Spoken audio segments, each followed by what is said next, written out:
everybody, welcome back to another video by DissociaDID. This is Chloe, I'm the host, and I'm going to be giving you some advice on how to support, how to help anyone you know who has DID. One of the first things I want to say before I start this video, I know I have a cut on my lip. Please don't let it distract you, because hopefully this could make a difference to people you know who have DID, because a lot of people aren't sure what the etiquette is when it comes to having a DID system as your friend, or someone in your family, or as your partner. The first thing to keep in mind is that people with DID are still people. They're going to experience emotions, they're going to react to things, they've just got complex issues on their shoulders, but they're still going to have to deal with the same things that you deal with on a daily basis. But because of the way their brains work, we have to deal with it in a slightly different way. Some people think that in order to support someone with DID, you should try and make them as normal as possible. You may think that, oh, if the host can deal with more things on a daily basis, or that they're out a lot, then that means they're doing really well because they're almost acting like a normal person and they're handling everything with one personality. Unless the system is integrating, this isn't how people's brains work when they have DID. Our functions are split up between our alters.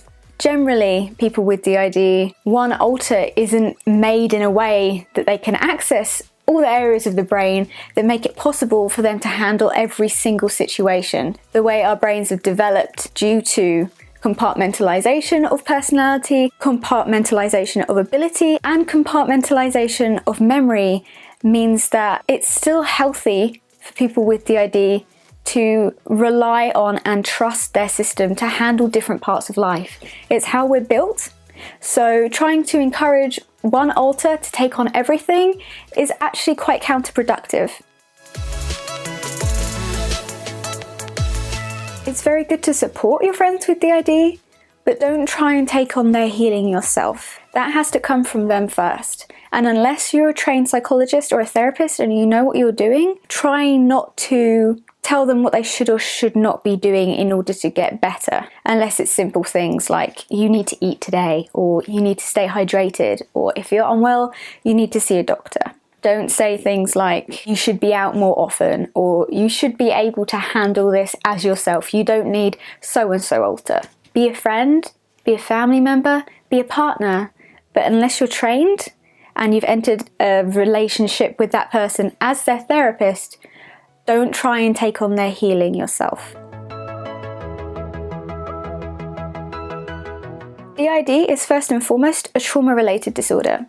It develops because of childhood trauma. This doesn't necessarily have to be abuse. In a lot of cases it is abuse, but it can also be things like medical trauma, natural disasters, witnessing trauma, but it has to be repeated before the age of around 7 to 9, which is when the personality fully integrates into one. So if you're dealing with anybody with DID, you need to remember that they've been through a lot.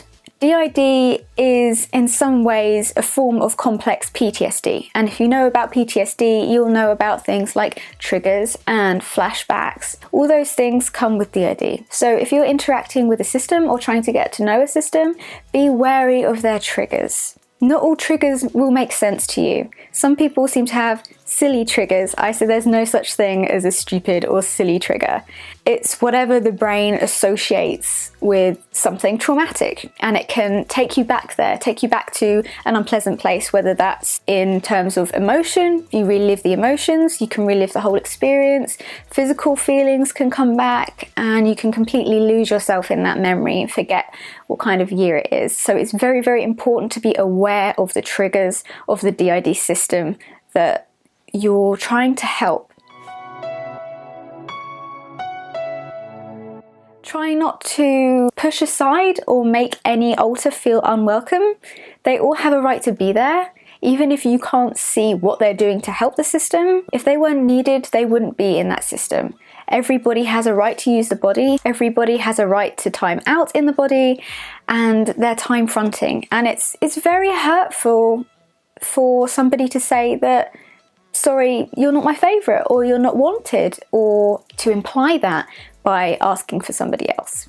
If somebody comes up to you and let's say your best friend is called Jacob, and you're like, oh, hi, oh, it's been ages since I've seen you. Who's out today? And they say, oh, it's Anna. And you say, oh, I really wanted to talk to Jacob. That's very hurtful. I mean, if an alter is very distressed and you need to ask for a protector, sometimes repeating the name of an alter can help bring them to front, or you could ask the distressed alter, can you reach so-and-so? If that's going to help them. Or if you do need to talk to someone that day, you can say, at some point today I really need to talk to so-and-so. If you can pass that message along that I need to contact them at some point today, that would be really helpful for me. But not saying like, oh, I don't want to talk to you right now, I need to talk to someone else, or can you switch out, or oh, I wanted to talk to someone else right now, or I'll come back later when you're not out, or when so-and-so's out. It's very hurtful and derogative and dismissive. So please don't do that. So to sum up, don't ask for another alter to front unless it's an emergency or you need to pass on some information, in which case politely bring up the subject. Don't be dismissive. Every alter has feelings and emotions. Some might have very, very repressed emotions or not express them very well. Always try and make the alters in the system that you're dealing with feel respected and loved and wanted. In the bigger picture, they're all part of the person that you love. Every alter makes up that system, and that system is the person that you're dealing with. Everything that affects one alter can possibly have a knock-on effect on anybody else. If you're trying to support the system, that means you have to support every alter in that system.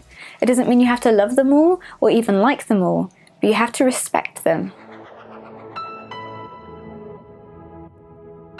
Another thing is, a lot of people with DID and PTSD and trauma-related disorders have an exaggerated startle reflex. A lot of people find it very funny to make people with exaggerated startle reflexes jump because their reactions are usually extreme or dramatic, and some people find that amusing. Don't do this. This can be very, very triggering. Another thing is, because a lot of people with DID have trauma, be careful how you touch them. Make sure you know where they're happy to be touched, even if it's just like, some people aren't happy to be hugged, and this will be different for every alter in a system. You need to make sure you know what they're comfortable with. Are they comfortable being hugged? Is it okay to touch your shoulder? Like for us, I'm happy being hugged and cuddled by friends and people I know. Nobody is allowed to touch my neck. That's a big, big trigger area for me and things like that. It can be really obscure areas that some people have big no-go zones that you might not think. And this can be different for every alter. So for example, Gregory doesn't like to be touched at all. He hates it, and he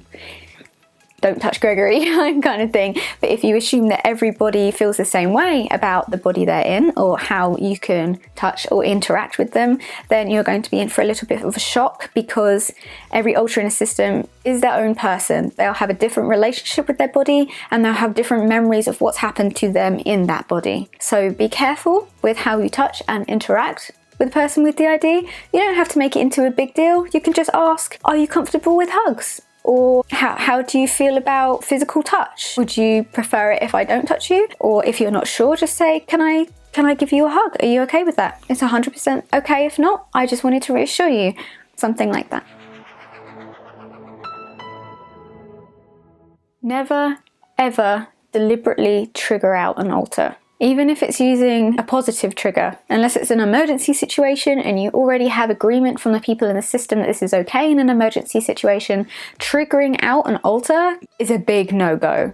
There are negative triggers and positive triggers. Negative triggers are bad triggers that can trigger an alter to front for a negative reason, may cause a flashback or something like that. So for example, a lot of times if there's shouting around or people banging things, Ruby will front. It's a negative trigger for her and it will call her to the front, but she'll be in fight mode, ready to protect. Doesn't mean she's going to be aggressive or fight you, but she'll be in a very distressed state. Other negative triggers can call forward an alter, which will force them to relive a memory. So for me personally, walking in the dark in wooded areas because of trauma that we have, that will often trigger out omega to front, and then she almost always will re-experience the trauma that makes that situation triggering. Positive triggers can be things like maybe a little, seeing a toy. A lot of systems see kids' toys or something very childish or very, very bright. It can trigger a little out, and that's because they really like it and they really enjoy it, and they're like, oh wow,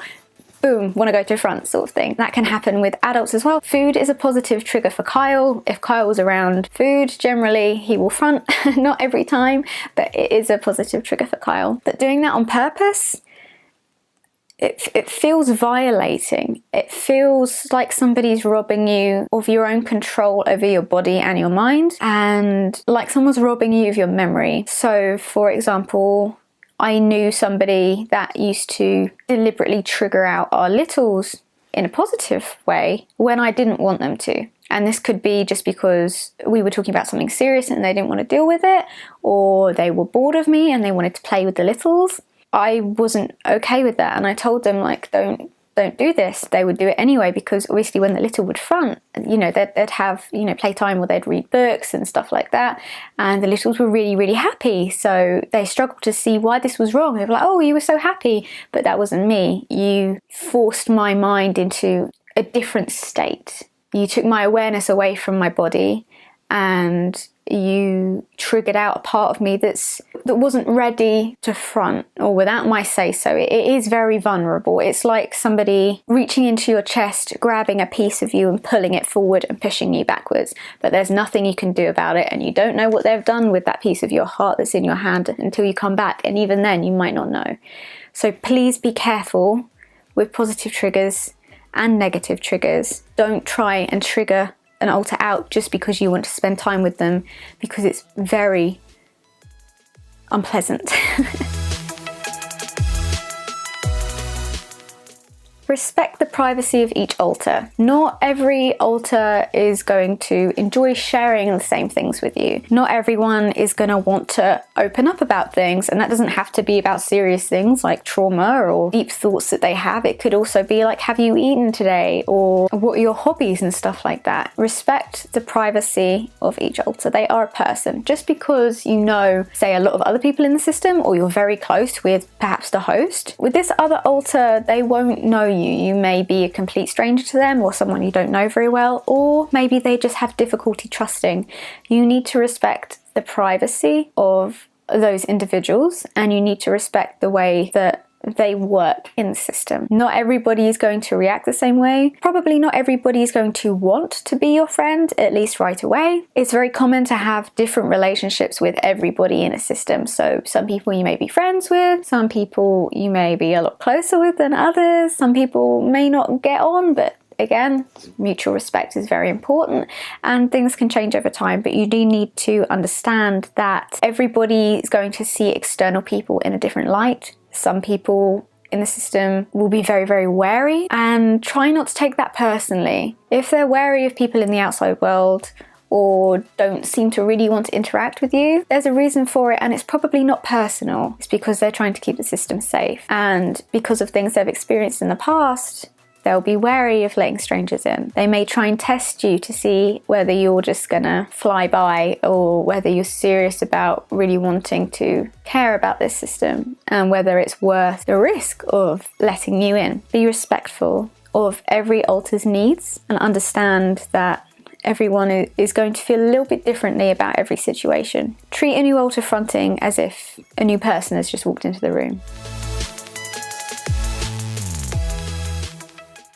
If one alter has shared something with you, so a memory of trauma, that doesn't mean that you then have the right to tell another alter that unless you've been given permission. There's a reason why not every alter will remember certain things, so be careful with what information you share with other alters if you don't have permission to share that. So for example, someone might come out and you'll be like, oh, so-and-so said this, or oh, so-and-so told me about what happened back then. Then this alter might have no awareness of that, and it might not be okay for you to share that information without prior permission. So just be careful when exchanging information between alters.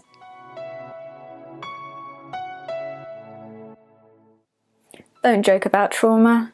It's just don't do that. It's not it's not funny, and it's hurtful. So yeah, no trauma jokes, please. Jokes about trauma and things like child abuse are never going to be received well.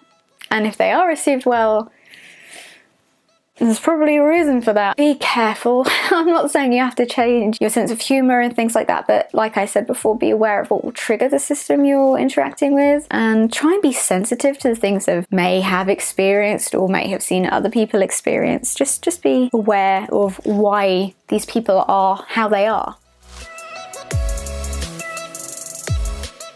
Also, when you meet a system, don't expect that the host is always going to be the one out. Some of my friends haven't got into the habit of checking who's out when they first meet us. So for example, we've said we're going to meet in a pub or something like that. When I turn up, and they'll assume that it's Chloe fronting because I'm the host. Just because the system has a host, or maybe more than one host, doesn't guarantee that that person is always going to be the person who's fronting when you meet them. So it's always a good idea, if you're not sure, just to check. Asking all the time can be a little bit uncomfortable, especially if you're a bit blended and you're not quite sure who's fronting. But it is okay just to check if you're not sure, like, can I just check who's out right now? Or is this still blah blah blah? Something like that is 100% okay to ask. Approach it delicately and know that you're not entitled to that information. And it's okay for someone to say, I'm not sure right now, because sometimes you can kind of be almost between alters, like two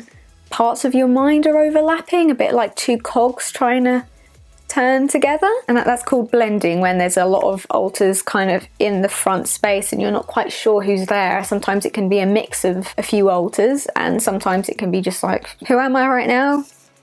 I don't know. And that's often accompanied by extreme dissociation. It can stop you from understanding who's actually fronting. What should you do if there's been a switch? Give them time. If you want to see a really good example of how to react to a switch in a really good way, I was doing a collaboration with Scarlett from the Labyrinth system, and we were doing it over Skype. I switched out to Kyle, so Kyle fronted, and Scarlett reacted incredibly, and I made a little clip of what that was and went through it to explain why that was a good way to react to a switch, to have a visual representation of what a good way to react would be. And if you'd like to see that, you can see it up here. But give the person who's just stepped forward time. If you've noticed that there's a switch, don't immediately be like, oh, are you switching? Who's this? Who's that? When you're switching, it can be very disorientating, often accompanied by a very large headache, at least for us, which we call switching headaches, and that is quite common. It can feel dizzy. The person who's come forward may not know where they are. They might not know who you are. They may not know if they're in a safe situation, and it will take a little bit of time to regain their bearings. Reassure them that they're safe. Say, take your time. Usually when somebody switched out, if I don't know who it is, usually I can tell by the voice. For example, with my partner system, I can tell by the way, the noise they make when they switch, or the way they're holding their shoulders or their head or their voice, or what they do with their hands when they switch. But if you're not really familiar with someone, and even sometimes with my partner system, sometimes I'm not sure. So I'll say, hey, who's this? This is Chloe. Take your time, or something like that. You just wait. Give them time till they've adjusted and say, hiya, hi, who's this? It's Chloe. Haven't had any complaints. So I hope that's right. That's how I'd like to be greeted after a switch. And you can also see how our best friend Anna reacted to Nadia switching out in the collaboration that we did, and that was in person. She always reacts brilliantly to switches. Anna is fantastic. So if you'd like to see that collaboration that we did with our best friend, then you can see that up here. Those are really good examples, so go with that. Dissociation can be very, very disorientating. Don't touch someone while they're switching or very dissociated unless you know for 100% sure it's okay, because it can be very startling. Another thing, if somebody's dissociating, don't do that. Don't do that. I've had people do that to me before, because it's kind of like zoning out, people assume. So I've been like dissociating off, like staring into space, and possibly like on the verge of a switch, and somebody's obviously wanted me to stay or wanted to get my attention, and just horrifying. Please don't do that. It's startling. It can force a switch to somebody who could be triggered by that or go straight into fight, flight, defense mode. When you're dissociating, it's kind of like your conscious brain is almost putting its feet up. Anything that happens while you're dissociating goes straight through to fight, flight, dissociate. There's another one, I can't remember what it is, but please don't do that. Allow them time. Maybe look into grounding and things like that. But yes. So those are some really basic ways of supporting or being aware of the needs of a system if you have a friend who has dissociative identity disorder, or a family member who has DID, or a partner. And this goes for both DID and OSDD. Just remember why they have this disorder, how it works. It's really helpful to understand how it forms. If you do know anything about the past of this system, it may help you understand why they have certain alters or why certain alters act in the way they do. You don't need to know somebody's past in order to understand them, and you don't need to understand them in order to respect them. So even if this is just someone you're meeting in passing, just be aware of these things. Be aware of their needs, and that their needs may be different to those of a regular neurotypical person. To sum it up, be wary of a system's needs. Make every alter feel respected. Know that it's okay to have a different relationship with everybody in the system, and be careful of triggers and of touch. Make sure that you know what is safe for that particular alter and that particular system and what isn't. I hope that this has been helpful and may help you relate to anybody in your life that has DID or OSDD more. If you'd like to know more about DID, how it forms, the science behind it, what the psychology of it is, we have a playlist called Debunking DID, which goes into all of the scientific elements and has a lot of studies that you can access, all linked and referenced. And if you need advice videos, whether that's about DID or mental health, or just explanations of how dissociative identity disorder works, please go ahead and check out our playlist. It's been an absolute pleasure making this video today, and I really hope that it helps some people out there. So I hope to see you all soon. Don't forget to subscribe and ring the bell if you enjoyed this, and support our little Dissociated family. Thank you to all our disassociates watching, and I'll see you in the next video. Bye!